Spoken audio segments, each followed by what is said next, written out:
탐험을 통해 성장해온 인류 문명. 그리고 우주라는 신항로를 개척하기 위한 대항해 시대가 시작되었다. 우주를 향한 세계의 경쟁. 우리가 나아가야 할 방향은 어디일까?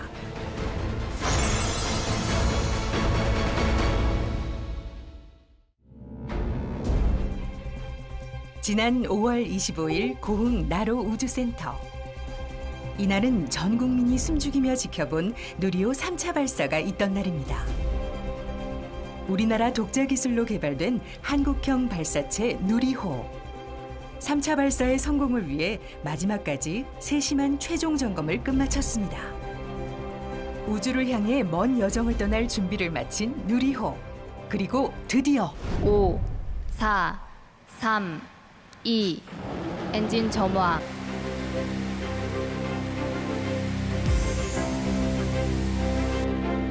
(2021년 10월) 1차 발사, 2022년 6월 2차 발사에 이어 한국형 우주 발사체 누리호가 다시 우주로 날아올랐습니다. 특히 지난 1차와 2차 발사가 누리호의 성능을 검증하기 위한 시험 발사였다면 이번 발사는 실제 우주 임무를 수행하는 위성을 승객으로 태우고 날아올랐는데요. 이로써 대한민국의 우주 강국을 향한 도전은 한 발짝 더 나아가게 됐습니다. 기술 확보에 있어서 더 명확해졌다, 이런 의미를 줄 수 있을 것 같습니다. 기술 확보가 됐다, 이렇게 우리가 평가하는 거죠. 갑작스러운 한 차례 발사 연기로 초조하게 지켜보던 시민들도 하늘로 날아오르는 누리호의 모습에 기쁨을 감추지 못했습니다. 국내 우주 수송 능력을 확보하기 위해 독자 개발한 누리호의 3차 발사가 국민의 관심과 성원 속에 성공적으로 완료되었음을 국민 여러분들께 보고드립니다. 우리가 이제 자동차를 만든다 보면은 옛날에 우리가 포니를 만들었잖아요. 근데 포니는 이제 소형차거든요. 그래서 포니를 만들고 나서 이제 중형차로 넘어가고, 중형차가 잘 되면 이제 대형차로 가고, 그다음에 스포츠카도 가고, 뭐 트럭도 가고 이렇게 나가잖아요. 그런 것처럼 발사체도 그 목적이나 어떤 임무에 맞는 그런 그 다양한 종류의 발사체가 필요한 거고, 그 대부분의 선진국들은 그런 다양한 발사체를 운영하고 있어요. 그래서 소형 위성을 쏘아 올린다든가, 중형 위성, 대형 위성, 혹은 뭐 우주 탐사를 한다든가, 이렇게 다양한 발사체를 갖고 있는데, 누리호는 대형 쪽에 가깝고요. 앞선 두 차례의 발사 성공으로 전 세계에서 7번째로 1톤급 실용위성 우주 발사체를 자체 기술로 쏘아올리며 역사의 한 획을 그었던 대한민국. 이제는 우주 강국으로의 미래를 만들어갈 준비를 하고 있습니다. Our return to the moon will be different than the last time. We plan to explore more of the 2022년 11월 16일 미국 항공우주국 나사의 21세기 미국의 달 탐사 프로젝트 아르테미스가 시작됐습니다. 7, 6, 5, 4-stage engine start. 3, 2, 1. Boosters in ignition. 많은 기대 속에 미국의 무인 달 탐사선 오리온이 발사됐는데요. of Artemis. 오리온의 발사는 반세기 만에 달 복귀를 선언하는 나사의 아르테미스 프로젝트의 시작입니다.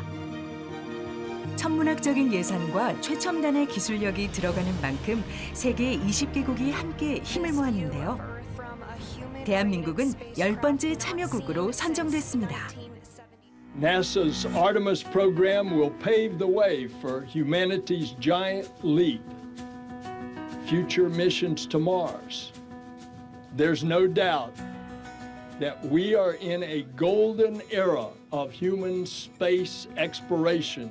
군사적 경쟁, 반도체 경쟁, 뭐 여러 가지의 경쟁을 하는 것뿐만 아니라 우주 경쟁도 하고 있거든요. 그런 관점에서 우리가 바라볼 때 단독으로 달에 간다라는 것은 별로 의미가 없습니다. 저는 그렇게 보고요. 그렇다고 그러면 이제 적극적으로 아르테미스 사업에 참여를 해서 우리가 어떤 이익을 추구할 것인가, 그리고 어떤 관계를 잘 맺어서 우리한테 국익에 이익이 될 것인가, 그런 관점에서 바라봐야 되거든요. 유인 달 착륙과 우주기지 건설을 목표로 진행되는 아르테미스 프로젝트. 많은 우주기술 선진국이 참여하는 이 프로젝트에서 달 유인 탐사선의 착륙 지점을 찾을 수 있도록 달 표면의 지형을 정확하게 알려주는 일입니다. 5, 4, 3, 2, 1. 지난해 8월 미국 케이프 커네버럴 우주군 기지에서 대한민국 최초의 달 탐사선인 다누리가 발사됐습니다. 이는 아르테미스 프로젝트를 위한 첫 시작이자 한미 우주 협력의 상징적인 프로젝트로 큰 관심을 받았습니다. 발사 성공 후 다누리는 성공적인 임무를 수행하고 있습니다. 다누리에 실린 섀도우캠은 달 극지역의 분화군의 영구 음영 지역에 물이 존재하는지를 분석하기 위해 나사가 미국 애리조나 주립대와 함께 개발한 특수 카메라인데요. 달 전역을 이동하며 촬영하게 되고 그 자료로 만들어진 3차원 지도를 토대로 나사가 달 유인 탐사선의 착륙 지점을 분석할 수 있습니다. 이 사진들이 다누리에서 보내온 섀도우캠 촬영 사진인데요. 달 지표면은 물론 표면에 있는 크고 작은 구멍의 형상까지 자세하게 확인할 수 있었습니다.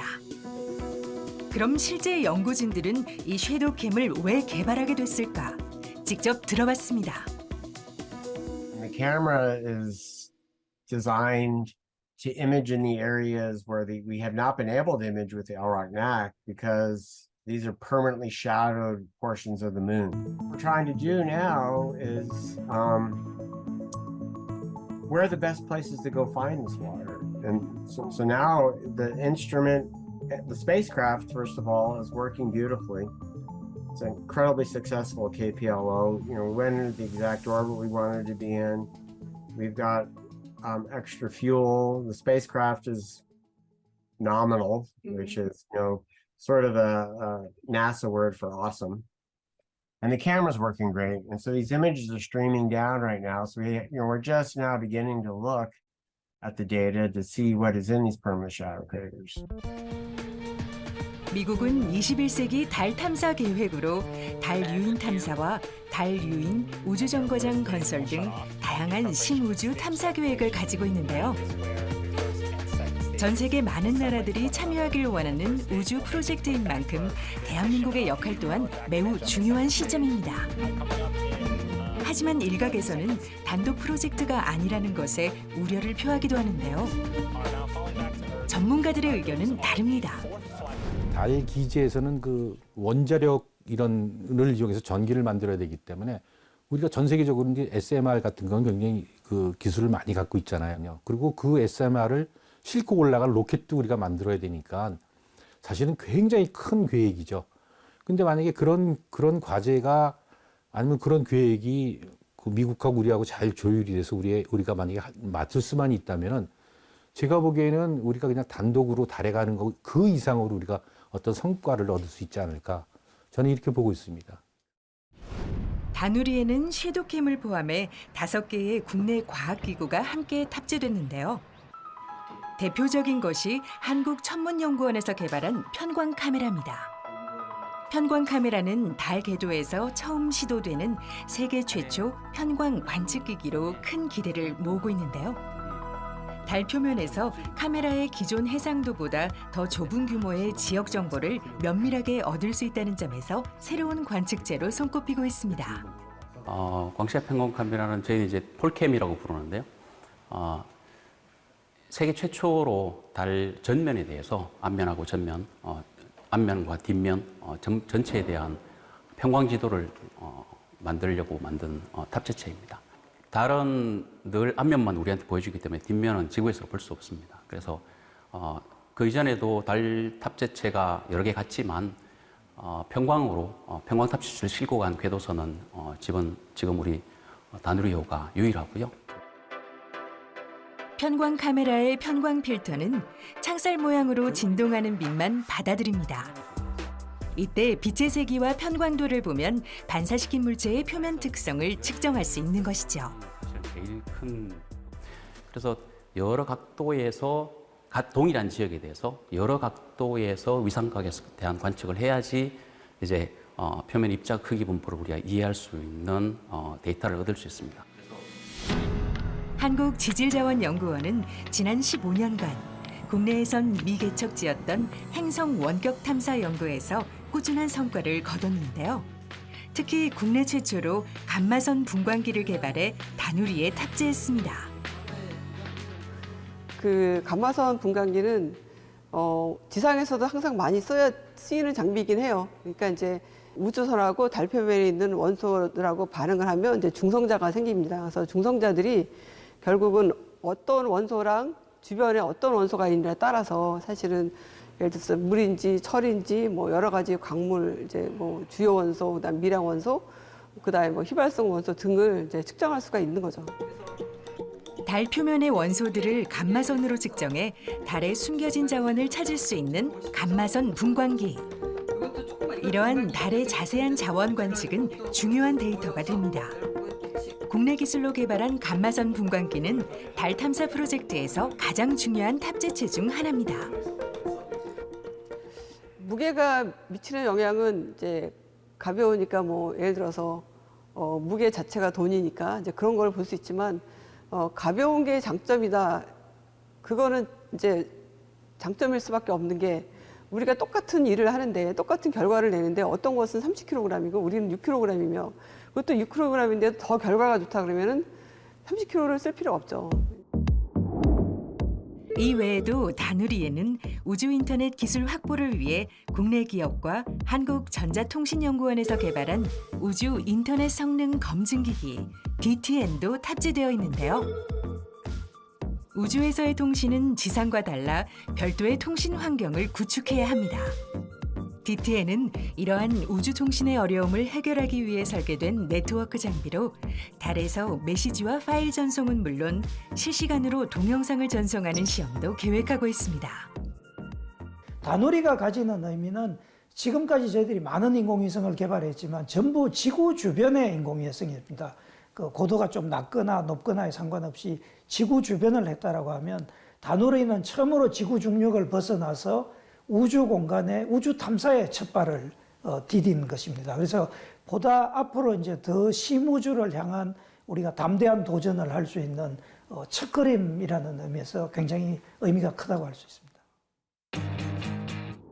강대국들의 동무대로만 여겨졌던 우주 탐사 경쟁에 우리나라를 비롯해 새로운 국가들이 등장하고 있는데요. 지난해 아랍에미리트는 화성 탐사를 계획한 지 6년 만에 탐사선 아마를 성공적으로 화성 궤도에 진입시켰습니다. 미국과 러시아, 유럽, 인도에 이어 5번째 화성 궤도 진입국이 된 건데요. 아랍어로 희망이라는 뜻을 가진 이 아말의 안정적 안착으로 아랍에미리트는 우주 강국의 반열에 오르게 됐습니다. So the so the Hope Probe's science team is mainly composed of women, and it just happened by coincidence, I would say, because we didn't really have that big of a space science community within the UAE, and with the Hope Probe being the first big interplanetary mission for the country, the team happened to be mainly composed of women, and we were previously engineers that were trained to become researchers for Mars. So we basically started to learn more about astrophysics, space science, atmospheric physics, and then we got into the atmosphere of Mars and the Hope Probe and how we can answer the science questions of the mission through the data that the Hope Probe is collecting. 이렇게 궤도에 오른 아말은 화성 탐사를 위한 장비로 태양전지 패널과 적외선 카메라, 자외선 분광기 등의 다양한 기기를 갖추고 있습니다. 특히 태양의 방출 에너지와 대기권 내 풍속과 온도를 비롯한 다양한 데이터를 수집해 지구 기후변화 연구에 활력을 불어넣고 있습니다. I believe that if a country is choosing to start a space agency or a space sector within its country. It's striving to accelerate the development of its technologies and accelerate the science products or the science thinking of its country. So space is a great place to do that. It's kind of like an experimental space where you can develop something and you can send it out and see if it works and have it's an inspiration factor as well for the people of a country. 아랍에미리트 외에도 제주도 크기의 2배, 인구는 64만 명의 작지만 강한 나라 룩셈부르크가 차세대 먹거리로 우주를 선택해 관심이 높습니다. 활발한 국가 차원의 우주 개발 정책과 규제 완화, 그리고 제도 정비까지 우주 산업의 새로운 강국으로 떠오르고 있는 룩셈부르크. And spaceresources.lu, in fact, has been published in 2016. In 2018, it's the creation of the Luxembourg Space Agency, so we exist now since 5 years. So we have had quite a lot of developments. So on the economic side, we have increased dramatically the number of companies in Luxembourg. So if we go back to, I would say 2012 or so, we had, I think, about 15 companies in Luxembourg that were active in the space sector. Today we have more than 70. 룩셈부르크는 우주 광물을 탐사하고 채굴해 우주 자원을 통해서 경제 성장의 원동력으로 삼겠다는 계획을 공식화했습니다. 우주 개발을 통해 확보한 자원에 배타적 권리를 보장하는 우주자원법도 제정, 세계 우주기업가의 협업을 구상하고 있습니다. 그렇다면 룩셈부르크는 어떤 목표로 우주 개발을 계획하고 있을까요? So when we started reflecting on the topic of space resources, we very quickly identified, of course, the regulatory framework as one of the big challenges of this initiative. We have started a study with a group of international space law experts, space lawyers, who analyzed the situation of Luxembourg, looking at what we had in Luxembourg, which treaties we had ratified, and how Luxembourg should, position itself in this thematic. And all these new activities will create, also new challenges, new opportunities. So I see a very bright future for space in the future, but it's difficult now to anticipate exactly what will happen and when it will happen. But I'm convinced that there is still a lot to do and that there will be a future, in the future, a lot of opportunities. 우주를 향한 관심이 전 세계에서 이어지는 가운데 한국건설기술연구원에서는 달 탐사를 위한 연구 환경을 조성하며 미래 프로젝트를 위한 준비가 한창입니다. 특히 이 거대한 장비는 달 표면의 극한 우주 환경을 재현한 실대형 집안열 진공 챔버인데요. 달 표면과 유사한 집안의 조건과 온도와 압력 조건까지 다 모사할 수 있는 시설이기 때문에 달 환경에서 이루어지는 다양한 미션들, 예를 들면 자원 탐사라든지 어떤 모빌리티의 성능을 검증하는 것이라든지 혹은 그 위에서 건설 행위를 하고 어떤 자원을 추출하고 자원을 다양하게 활용하는 그런 다양한 미션들의 검증이 이제 본 시설을 통해서 가능해질 것이므로 향후 달 표면에서 이루어지는 어떤 기술 완성도를 높일 수가 있고요. 국내 연구기관들과 기업이 협업해 2030년까지 달 탐사 전용 무인 로봇 로버를 개발해 달로 보내는 계획을 구상하고 있는데요. 이 프로젝트의 성공을 위해 꼭 필요한 것이 달 표면의 흙을 그대로 구현해낸 이 장비입니다. 향후 필요하다고 생각되는 기술을 우리가 선제적으로 개발을 함으로써 선진국과의 기술 레벨을 유사하게 혹은 이제 동등하게 맞출 수 있다고 생각되고, 더 나아가서 우리가 앞선 분야를 우주 기술 중에서 우리가 앞선 분야를 선점할 수 있는 어떤 좋은 전략이 될 수 있을 것이라고 생각이 됩니다. 우주를 향한 관심이 커지는 만큼 우주 시장의 규모도 커지고 있는데요. 이에 국내 과학기술계에서는 우주 개발을 전담하는 정부 조직을 구성해야 한다는 목소리도 커지고 있습니다. R&D는 지금 다른 기관이 너무 잘하고 있어요. 뭐 항공우주연구원뿐만이 아니라 천문연구원, 뭐 표준연구원, 뭐 애트리 이런 데서 다 잘하고 있거든요.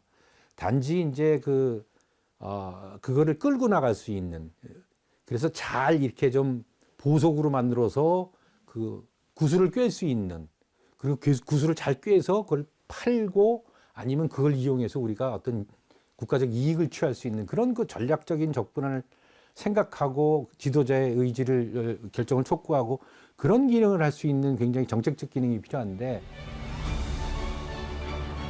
드넓은 우주를 향해 첫 발을 내딛은 대한민국. 앞으로 10년간 약 12조 1280억 원을 투입해 2032년까지는 달 착륙선을 개발, 2045년까지는 화성에 우주선을 착륙시킬 계획을 세우고 있는데요. 그렇다면 대한민국 우주 개발을 위해서 가장 중요한 건 무엇일까? 저희들은 이제 아무래도 다른 나라보다 조금 늦게 우주 개발을 시작한 후발주자입니다. 그래서 짧은 기간 동안에 저희들이 그 격차를 줄이려고 많은 노력을 했을 거예요. 어느 정도 성과는 더 이제 이루었다고 생각을 하지만은 이제 보다 좀 먼 미래를 위해서 저희들이 이제 실용과 어떤 이상을 병행을 해야 될 것 같습니다. 저희 항공우주연구원은 국가가 필요한 좀 더 도전적인 거, 어떤 우리 미래에 대해서 꿈과 그 미래를 심어줄 수 있는 그런 연구들을 해야 될 거로 보여집니다. 이거는 굉장히 지구의 생존과도 같은 것이죠. 그러면서 또 순수하고 신비롭게 우리가 우주가 변화하는 모습을 봐야 우리가 지구에 살고 있는 우리로서는 우주의 자원이라든가 또 우주에서 우리가 몰랐던 것을 얻을 수 있는 이런 것들이 있어서 제2의 항해시대, 우주의 시대는 대단히 가치가 있는, 또 앞으로 가야만 될 길이라고 봅니다. 우주 탐사의 기틀을 마련하며 우주 강국 진입을 선언한 대한민국. 꿈을 현실로 만들며 새로운 대항해 시대의 첫 발을 내디뎠습니다. 신우주의 항해는 곧 인류의 미래. 그 미래를 열기 위한 대한민국의 끊임없는 도전. 우주를 향한 우리의 항해는 새로운 도약을 맞이하고 있습니다.